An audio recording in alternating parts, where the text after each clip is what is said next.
It's interesting when I get it from the big-time liberals and the big-time libertarians simultaneously, and that's where I'm at right now. But I'm here for the struggle. Also here for the struggle is Cameron Smith, who is warned. Hey, Bell, you see what Cameron's wearing right now? Yeah. How would you describe the coloring on that hoodie?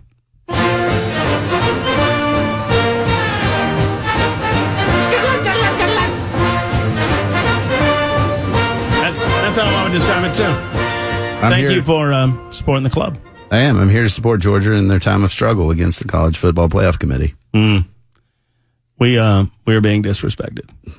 That is accurate. That is accurate. We're being disrespected. That's okay. Just light a fire in that belly. Yeah. That's okay. Just all we want is in. Did you know that Indiana has a football team? Apparently they do, and apparently they have not lost as of yet. I've heard that. But this weekend is a-coming. Yeah. And I cannot believe I'm saying this, but I'm in favor of the Buckeyes. Same. Right? Yeah. All right. It's weird, but it's so gross. But I just want the also ran. I mean, I hate to be this elitist guy, but I mean, I'm sorry. You cannot convince me that Indiana plays Alabama, Tennessee, Ole Miss, Georgia, and Texas. How many of those games do they win? None. They win 0 of those games. Yep. I fully believe. I mean, maybe they play each of them 10 times each, and there's a one-off every so on. But come on, man. Come on. Yeah. Give me a break. Yeah, I need order restored to the universe, and the idea that these upstarts are there. Ugh. All right, while we're on the subject, we do not taunt. Happy Fun Ball. It's true. While we're on the subject, I don't want to belabor it. I had an interesting debate with an old friend, Jim Dunaway, who's a sports guy in Birmingham, and he was trying to calm the fears of Alabama fans, saying, guys, you want to be in the SEC championship because there's a debate about whether you want it or not.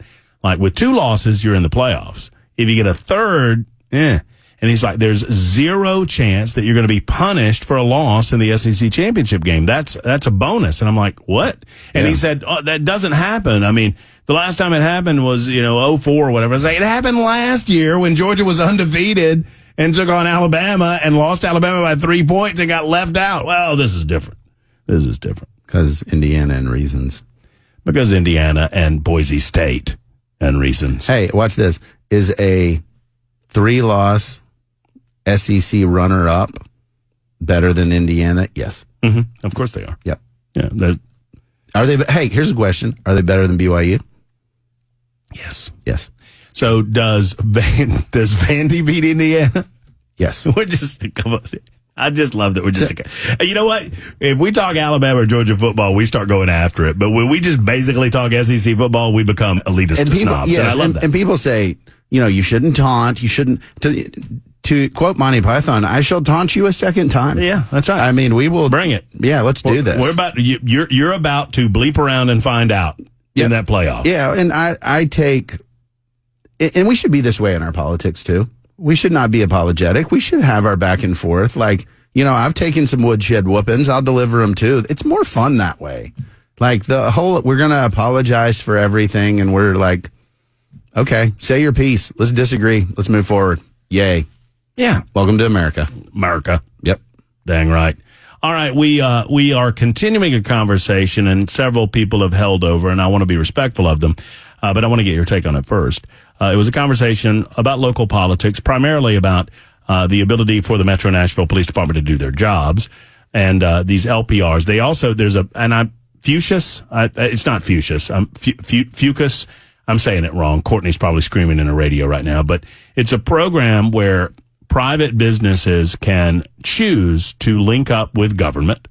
Look, and I understand it sounds Big Brother and all that, but the private businesses have to agree with this, and that it gives the Metro Nashville Police Department the ability to link into the private businesses' surveillance if there has been a crime in the area to try to investigate and to do something about said crime. On its face, do you have a problem with this? I've encountered a couple of these in the wild, which is law enforcement software to connect to other cameras in a given jurisdiction. And so it's usually opt-in. I understand the value to law enforcement. I'm not questioning that at all. But when the capacity is there, the capacity for abuse is there.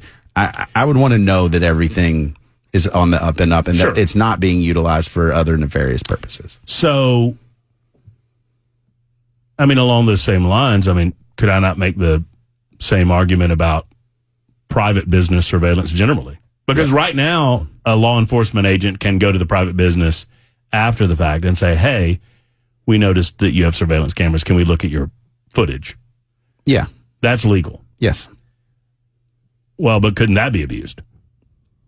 In terms of law enforcement, if they say, hey, we come to your business, we want to see your footage. If the owner wants to comply, they can comply. If they say no, then they got to go get a warrant. I mean, it's kind of like pre-authorization, right? This program feels like pre-authorization, but they have to notify the business if they ever utilize. I mean, you have to trust. Yeah. And a lot of people don't want to trust anything the government's doing now. I would feel much better if it's like, okay, cool. We have the ability to connect in, but we are not connected, right? So I can patch into your security feed, but it's going to flag you. Yeah, you got to let me in. Kind of like, Google with your phone if somebody tries to log in. Sure. That type of stuff would make me feel good because it's like, okay, we're helping law enforcement do their job. Private business knows when they're tapping into these cameras, and it's their cameras. So, okay, go ahead. That's fine. Yeah, I wouldn't have a problem with that. What about license plate readers? Where are you on it? That's really popular in some of the neighborhoods, around it, where I live. One neighborhood has it, we don't. Again, you're in a public space insofar as it's not a gated neighborhood. So if the government or the HOA or whoever wants to take a picture of your license plate, they can. And I think there is some utility of knowing who's in your neighborhood and who's not. I'm surprised at the number, and maybe, I shouldn't be surprised that I attract good, friendly libertarians to this radio show. I consider myself a libertarian with a small L. I know that I don't abide by the rules of libertarianism always because they're always changing. Anyway, so, but that just proves you're not a real libertarian. Thank you, Bill. That's a compliment. If I agree that police officers have the ability to sit on a street corner and look at license plates, then I have a hard time, obviously, with checks and balances in place, disagreeing with the technology argument. It would be more earnest and honest if we had a discussion about why we have license plates at all. Right. I mean, because people that have a stern disagreement with this technology, I would think just basically you're arguing that you disagree with having to license your vehicle with a plate, because that automatically gives police officers an opportunity to check said license plate at any point that they want. I understand the knee-jerk reaction is saying, I didn't do anything wrong. You shouldn't be taking pictures of my stuff. Well, yeah, maybe not at your house or in a private context, but if you're on a public street, it's fine. All right. And the question for me, particularly, actually, this is one where I'm actually more okay with those cameras being accessible by law enforcement than, say, like an HOA. Like, there is no positive check on an HOA having access to that stuff. If it's, we want one, law enforcement, you have access to okay. Because there's a higher probability of abuse from the HOA than police. Police, when something gets stolen or broken into, they want to review who was in, who was out. You check it out pretty fast. And maybe I have a misunderstanding. I hope that I don't, but it's my understanding that these readers, they deal with input, right? So you have to input, we're looking for this plate, and then you go through these cameras. And if the particular plate, they're not like looking at your plate and seeing if there's something that they can find on you. They're looking for specific plates of specific vehicles that are either stolen or involved in criminal activity or whatever. But obviously they have to look at yours to see if yours is the bad guys. Yeah, and they have various tools to kind of filter through that so they don't have to do it. But like, for example, I left my house this morning. I will come back some point this evening, right? So that's a out in. Well, if you got a reader that's in and out, that if somebody came and committed a crime and left, that, hey, there's a higher probability in that cohort.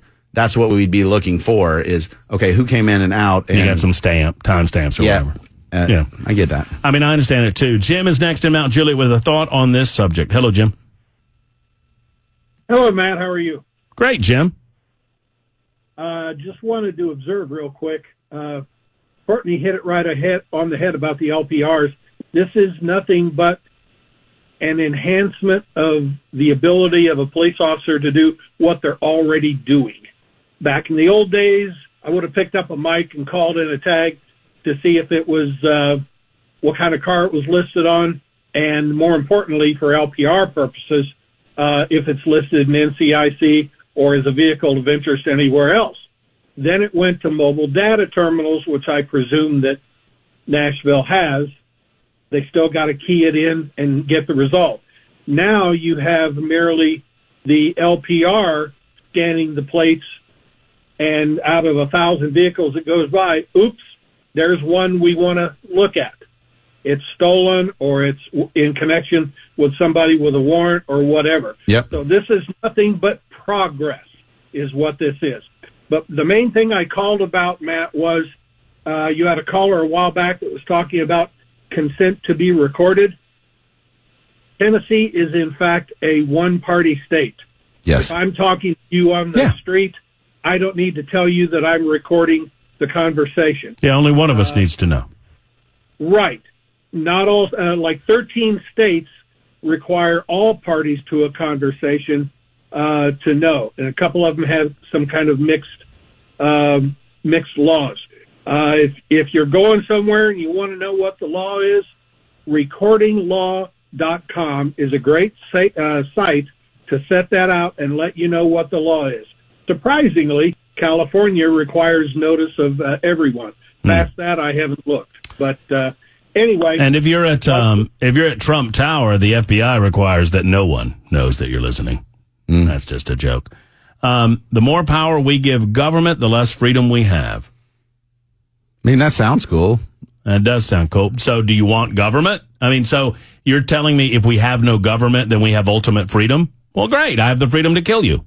Yeah. Now we're without getting government into the Hobbesian state of nature. Like, you know. Right. I mean, in theory, I understand the philosophical, the more power, and I understand it, and I am a fierce defender of freedoms, but government government is a setup by civilized society in order to establish law and order and consequences of violating said. I mean, come on. Yeah, and what I've said repeatedly is we need the minimum amount of government that we can have in the context of an ordered society, right? Like, so there's this balancing test, and I get all the knee-jerk stuff about this. The one thing people don't understand is that reasonable expectation of privacy matters. Otherwise, when you're in public and doing stuff, right, you shouldn't have it. Right, anybody can record you. And what bothers me about modern conversation about this is that if you have a discussion about where liberty and security, where that line hits, if I draw my line in a slightly different place than you, that doesn't mean that I'm your enemy. Right. That means that I'm putting my line in a slightly different place than you. Well, this is called adulting, Matt. Right. So, I mean, and so people, and I could read you the text right now. Well, that I'm a liberal or whatever, or I believe in a nanny state of government or whatever. I mean, don't be that person. Understand that adult people can fall in slightly different places about where they think security should be in terms of guaranteeing the rule of law and the rights of other people. You can be in a slightly different place on it, or you can be a damn anarchist and not believe in government at all. I mean, that you're within your right to believe that too. But we have fun with the whole rhino thing in the back. Yeah. Like we kind of play with it, but like the truth is, folks, you want a big tent. Trump won because of a big tent. Because there's people in that tent that disagree with you on a wide range of topics. Like I hear some of y'all, I see some of y'all about RFK, man. He's got the big pharma on the run. And at the same time, a lot of y'all are really pro-life, and you're sort of like quiet now because he's very pro-choice. And here's the deal. People are complicated. You can be two things at the same time, and you make a judgment call and say, oh, okay, well, works for me, and then a senator confirms that nominee. That's how that works. That's how it should work in our conversation. We were having a great conversation yesterday on air about, I posed a hypothetical question about casino gambling in Tennessee, and a lot of people were against it. And I had some great conversation about, where right the right of an individual to spend their money freely in a manner of their own choosing, where that ends, versus the societal impact of certain activities that might have a negative drain on society. I think it's a great conversation to have, and you can kind of put your line in different places and not be enemies when you talk about these types of things. Yeah, well, I mean, they definitely want to hear that I support legal private lotteries like our founding fathers. Let's get wild, because, you know, we joked about the raccoon. I'm still working on my one pager. Like, the nanny state is real even in a conservative state like Tennessee. It's just the inertia of building things over time and reaching into things. And we should just periodically ask the question of, hey, why are we doing this? Do we have a good reason? If we don't, we shouldn't do it anymore. And if we do, we should keep doing it. You know, I'm stealing something from Cameron Smith. We were just talking, and, you know, ultimately the Constitution is a big government document, right? Because it's a governing philosophy. So I suppose that we could argue that in that way, a belief in the Constitution of the United States is valuing some level of security over freedom, because ultimate freedom would be no governing document, right? Correct. It would be the freedom to do as we choose. Right.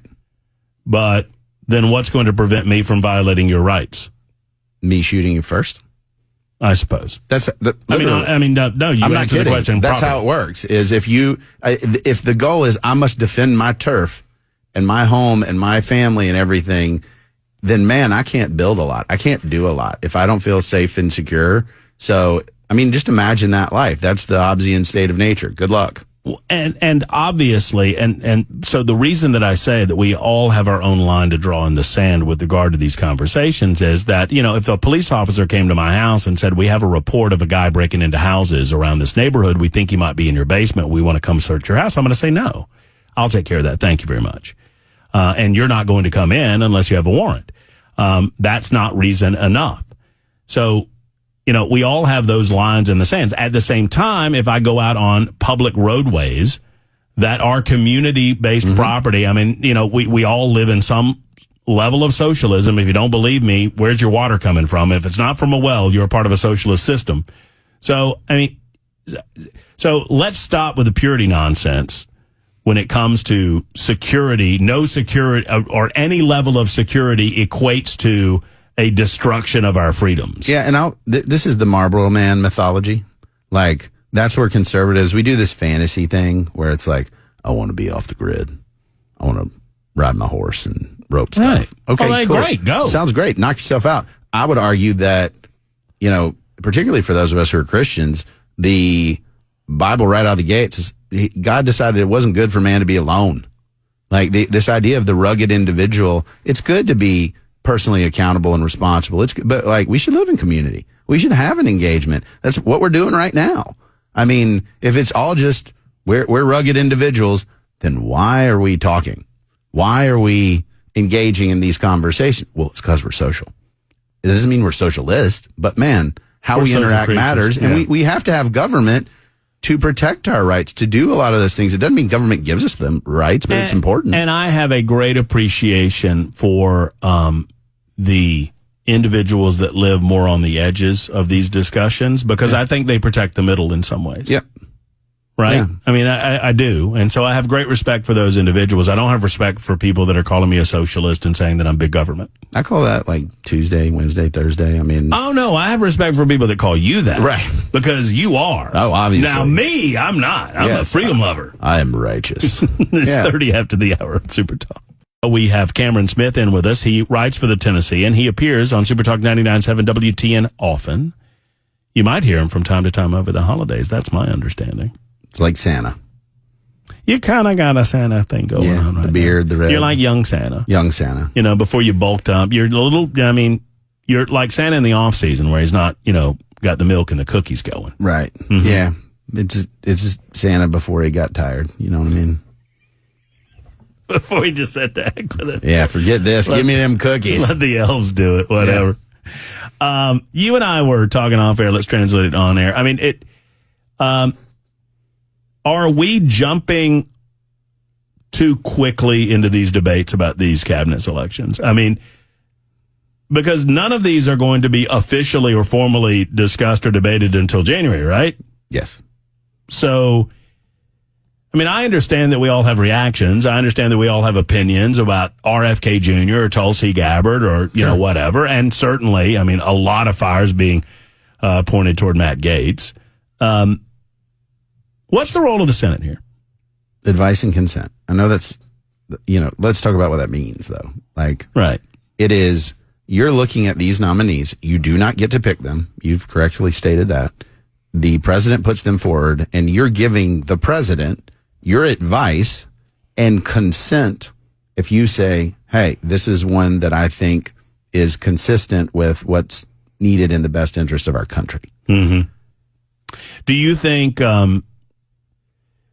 past should be prologue when it comes to how political parties react to one of their own being the guy that picks? I think it's been since Calvin Coolidge.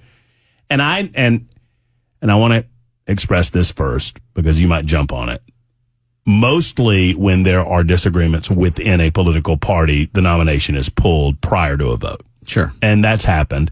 The last time there was an actual vote where the political party in the White House was the same as the majority party in the Senate that did not get confirmed was 1920 something in Calvin Coolidge. Sure. So it is relatively rare that this would happen. No one is suggesting that it will necessarily happen, but there seems to be a lot of consternation about a couple of the picks. Okay. I mean, there should be. Because if what America looked at and said, we didn't like the inertia that had happened with Joe Biden, this big government sort of lurching forward with no real reforms, and Harris was basically the candidate of continuing that. So there should be controversy. They should be nominees which will take us in a different direction than we currently are. I think it's very important for senators to be independent, but to justify why they do what they do. You should not go out there and just slam a nominee. I think Trump is very smart to go ahead because he's not an idiot. He knows that some of these nominations are really going to be controversial. He's kind of feeling it out right now. The Senate Republicans, use Matt Gaetz, have already had an opportunity to kind of think about it, sit back, say, I don't know, here's what I need to know. Now they can give that advice to the president and say, hey, look, here's what we need to see. We've got 6 senators that are saying no way, because some of them have known him personally and he's trashed them and it's personal for them. And they may, for whatever reason, they got to vote. Is that legit? Mm-hmm. Yeah, I do, because you think it's legit to use a personal dislike of someone as a disqualifier? Well, saying legit, what I mean by that is a senator has a vote. They were elected. They can vote any way they want to. They were elected to do that. Now you got to defend that. You can't say he's a jerk and I freaking hate him. So I'm not. I mean, you can, but, but that's my point. You can, but you're going to pay an electoral premium. You're going to get primaried or something like that. Right. If you're sitting there and saying, okay, there's a lot of smoke here, and we got to do this FBI background check. That's standard operating procedure. Let's see how that comes back and what information we have. And then let's have that hearing and have that discussion. And I can tell you what's going to happen is Trump's going to get that information from the Senate. He's going to see how it's going. And he's either going to decide, hey, we're going to make senators walk that plank, or, okay, cool, this is fun right now, and it creates cover. And now I got all these other nominees good, and I look reasonable. Okay. I've used the antelope example for Matt Gaetz that, if the pride of lions, if they're going to catch anybody, they're going to catch the slowest antelope and the rest of the antelopes get away. I thought of another one last night that it's almost like a lost leader where, you're losing capital on one particular item in the store, but you're getting them in for the rest. Is Matt Gaetz, is it possible that they're thinking that he's a lost leader, or could he be a lost leader if it's clear that he doesn't have the votes? You just keep him out there. Yeah. And then you get some of your other nominees through, knowing that you're not going to get Gaetz, and eventually pull him. Yeah. I mean, that's a strategy, and it's effective. A political. Right. Yeah. I mean, what's a little weird, I don't know if it's concerning or what, the fact that he resigned immediately. Like, he wanted the ethics probe over. I know that. I got that part. But it's a little weird. That to me is like, man, is what was going to come out so bad that you're like, yo, I got to go. But the odd thing is, if Biden's DOJ had anything, wouldn't have they just destroyed him? Well, I mean, that's what I feel like. But we've seen in a situation where things can be like, in terms of character and fitness, oh man, we may not prosecute you, but you are not in a good place. And I call it the hookers and blow effect. yes, Right? where it's like the full force of the federal government is not going to prosecute you. However, whoa, dude. Bad luck. Right. And you're not the kind of person we want in charge of, I don't know, all law enforcement in the federal level. I don't know. Kind of a chaos guy. So Sure. And you and I differ a little bit on that. But my point is, if you want chaos, and I would make this argument, you want chaos at the DOJ, put Chip Roy there. Chip Roy is an attorney. He is a rock rib conservative, and he does not pull any punches, and he's as MAGA as you got out there, right? Also know Chip personally and know he's a man of extremely high character. So I'm fine with that. I'm not suggesting we need to take a long, soft look at DOJ. It's just that, okay, how about Ted Cruz? How about Jim Jordan? How about, like I said, Chip Roy? I can give you super MAGA people that don't have the baggage, and that's why Gates feels kind of like a trial balloon. at some point, you can't pick any more from the House, right? Yeah, well, if you got Republican governors, you can. You just got to be careful where you pick. Are you frustrated like I am? I went after these GOP senators for not doing their job yesterday and the day before. Even if you know the vote outcome, again, I don't care. It's a bad look.